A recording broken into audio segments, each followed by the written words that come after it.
ভয়, গলাবন্ধ, প্রেশার। এই কিসের প্রেশার?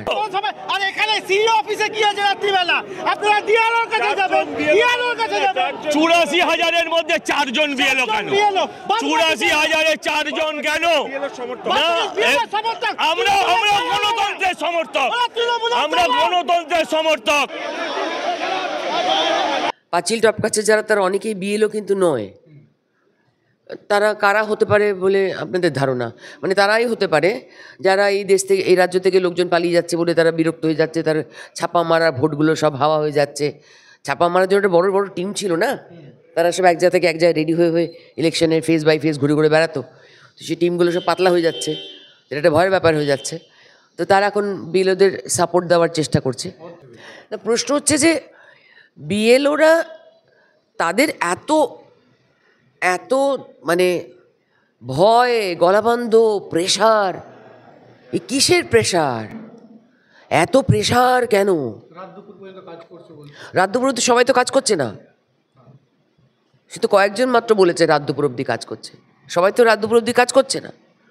তো প্রেশার যেটা আছে, মানে চাপ যেটা আছে, সেটা তো খুব স্পেসিফিক, বোঝা যাচ্ছে। তো আমি তো সেটা জানতে চাই, ওদের কি কেউ ভয় দেখাচ্ছে? ওদের কি কেউ ভয় দেখাচ্ছে বিএলওদেরকে যে এই মৃত ভোটারের নামটা তুই ঢোকাবি, এর জন্য আমার একটা ছাপার ব্যবস্থা আছে, তুই কেটে দিলে আমি তোমার চাকরি কেটে নেব? এরকম কোনো ভয় দেখাচ্ছে কি কেউ? হ্যাঁ, লেট কথা ব্যবহার করতে দিচ্ছে না, আমিও দেখেছি। কিন্তু আমি আমার বাবা মার ক্ষেত্রে যেমন আমি আমার সোনারপুরীকে করেছি, প্রত্যেকেরই এটা করা উচিত। প্রত্যেকেরই যখন একটা 4 তারিখের পর যখন একটা পাঠ বেরোবে, পুরো ভোটার কার্ড তো বেরোবে না, কারণ আমার যখন 2002 যারা ভোটার ছিল না, তারপর তো বাচ্চারা, তখন তো তাদের আবার ইয়াং জেনারেশন, তাদের আবার নতুন করে ভোটার ফর্ম ফিল আপ করতে হবে।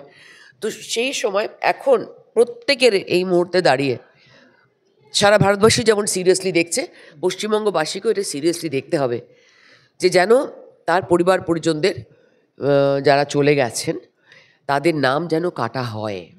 হ্যাঁ, উনি তো অনেক কিছুই করার চেষ্টা করেন।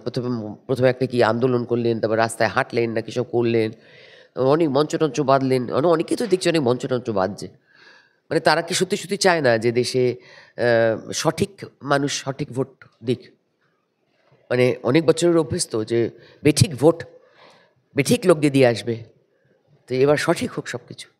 ওনার আন্দোলন করার অভ্যেস, আন্দোলনে যদি আবার ফেরত যেতে পারেন তাহলে উনি বরঞ্চ খুশি থাকবেন, কারণ বিজেপি সরকার আসলে উনি আন্দোলন করতে পারবেন।